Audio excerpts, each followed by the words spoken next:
Assalamualaikum warahmatullahi wabarakatuh.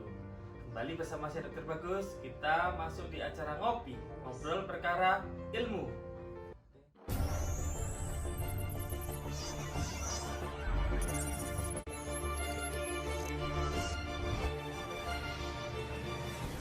Bersama saya, di samping saya ada Dr. Gigi Amelia Elizabeth Pranatotio, spesialis bedah mulut dan maksilofasial. Selamat pagi, Dr. Amel. Dr. Amel ini adalah selain spesialis bedah mulut, juga merupakan konselor menyusui dan juga istri saya.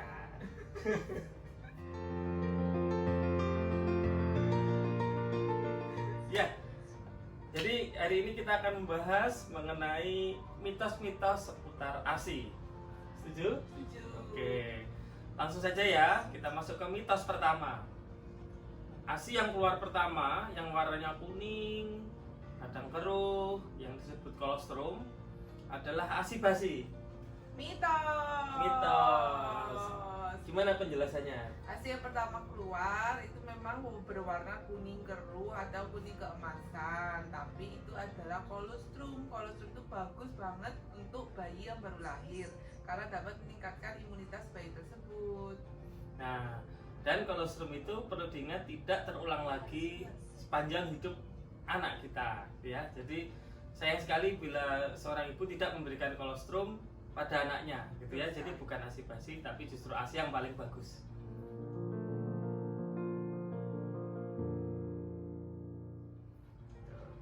Jelas ya? Kita masuk ke mitos atau fakta yang kedua. Saat setelah melahirkan, biasanya seorang ibu merasakan ASI-nya tidak langsung keluar dengan cukup gitu, dengan deras. Apakah ini berbahaya atau tidak? Katanya itu berbahaya gitu ya, sehingga biasanya terus dibantu dulu dengan susu formula. Apakah ini mitos atau fakta? Mitos. Kenapa? Jadi yang pertama kali yang harus ibu-ibu ketahui adalah tanda kecukupan ASI. Tanda kecukupan ASI ini tidak dilihat dari seberapa sering bayi tersebut menangis. Akan tetapi ibu harus mengerti seberapa sering bayi tersebut buang air kecil. Nah, caranya adalah ibu memeriksa setiap harinya bayi tersebut buang air kecilnya setiap harinya berapa kali. Nah, kalau untuk penggunaan popok sekali pakai, nanti ibu harus periksa bayi tersebut ada garis birunya nggak di popok sekali pakainya itu. Nah, itu harus dihitung. Itu nanti untuk mengukur tanda kecukupan ASI. Nah, ASI itu sendiri atau air susu ibu itu sendiri, dia akan terus-menerus keluar jika dihisap oleh bayi. Payudara kita itu bukan dispenser yang ada habisnya, galon yang ada habisnya, tapi payudara kita itu terdiri dari kelenjar, dimana kalau bayi tersebut nanti menyetek atau menghisap payudara kita, ASI akan terus-menerus diproduksi.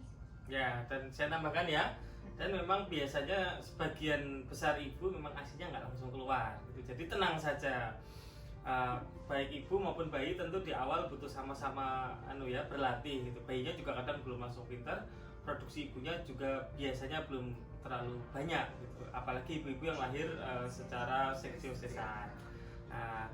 Tenang saja, karena apa? Karena ternyata bayi itu dalam 2-3 hari pertama itu sebetulnya praktis tidak terlalu membutuhkan banyak intake cairan atau intake susu. Sebetulnya lambungnya juga kecil. Lambungnya kecil. Lambung bayi baru lahir sebesar bola kelereng gitu ya, atau 1 sendok teh lah kira-kira.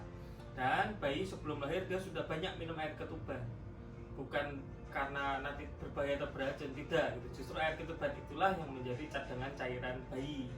Sehingga kalau di hari-hari awal ASI belum keluar, prinsipnya tenang saja dan santai. Yang kedua, disusuin sesering mungkin supaya ASI-nya keluar. Karena ASI keluar bergantung seberapa banyak anak kita, bayi kita menyusu.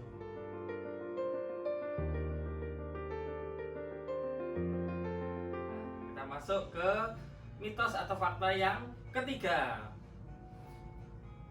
Bayi yang sering menangis menandakan ASI ibunya produksinya sedikit atau kurang. Mitos. Gimana penjelasannya? Kembali seperti penjelasan saya yang tadi, bahwa ibu-ibu harus mengenali tanda kecukupan ASI. dilihat dari frekuensi buang air kecil dari bayi tersebut. Jadi seberapa sering bayi tersebut buang air kecil dalam satu hari. Rata-rata kalau untuk bayi yang di atas 1 minggu kurang lebih sekitar 6 kali per hari. Kalau yang di bawah 1 minggu berapa kali, Dok? Makanya saya Iya. kalau dikurang dari 4 hari kadang-kadang belum sampai 6 kali sehari itu nggak ada masalah ya, tapi kalau sudah 3-4 hari di atas itu harusnya sudah lebih dari 6 kali kencingnya. Ya. Lalu sudah selesai? Sudah. Saya nambahkan dikit ya. Jadi seorang ibu atau orang tua itu harus mengenali arti dari tangisan bayinya. Tangisan bayi bisa merupakan bagian dari mungkin dia rasa lapar, mungkin. Tapi tangisan bayi juga bisa dikarenakan misalnya bayinya sedang tidak nyaman karena dia sudah kencing, ada kencing di popoknya atau ada buang air besar. Mungkin dia merasa kedinginan atau kepanasan. Bahkan saat dia merasakan sensasi ngantuk pun terkadang bayi itu menangis. Sehingga penting juga seorang ibu atau orang tua mencoba mengenali tangisan bayi. Karena bagi semua bayi baru lahir tentu belum bisa berbicara. Sehingga cara dia berkomunikasi dengan kita dengan cara tangisan. Gitu ya. Jadi Ada menangis itu tidak berarti dia lapar. Bahkan nanti kita bahas di video yang lainnya ya. Oke. Oke.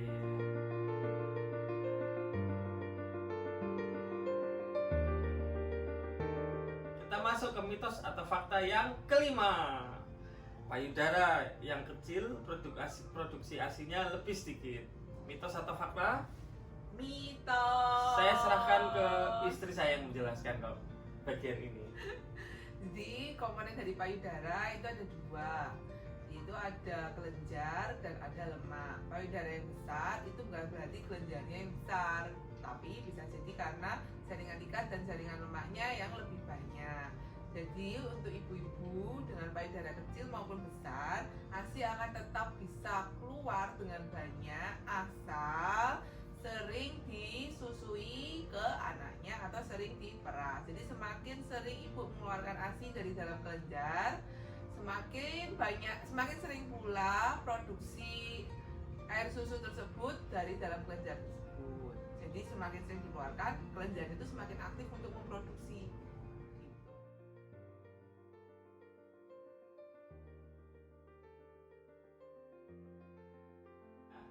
Kita masuk ke maaf tadi keempat ya.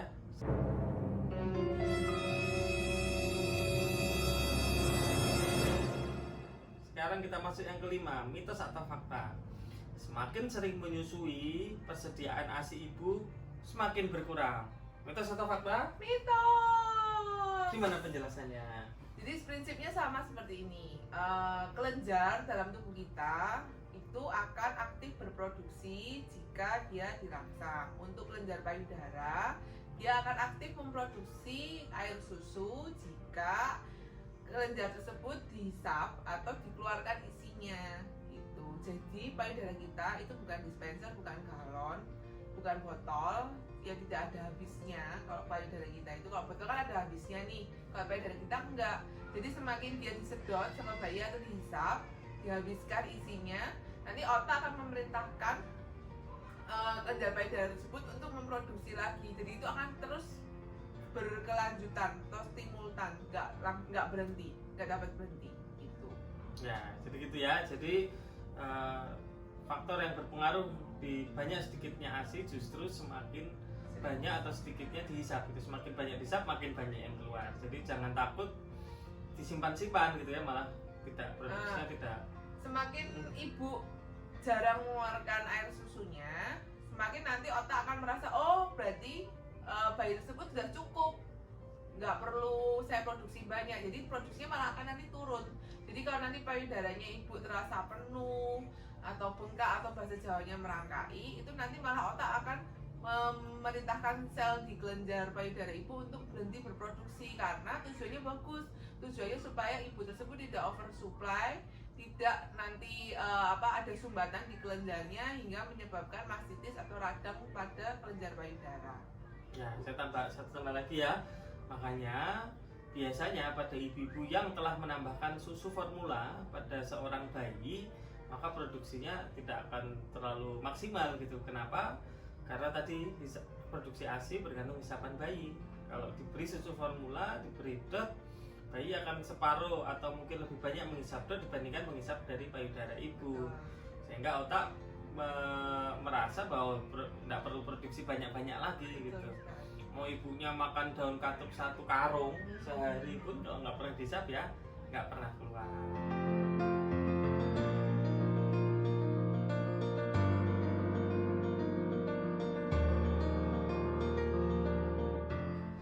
Mungkin kita sudah bahas 5 mitos atau fakta. Kita lanjutkan di bagian kedua untuk mitos atau fakta selanjutnya. Wassalamualaikum warahmatullahi wabarakatuh.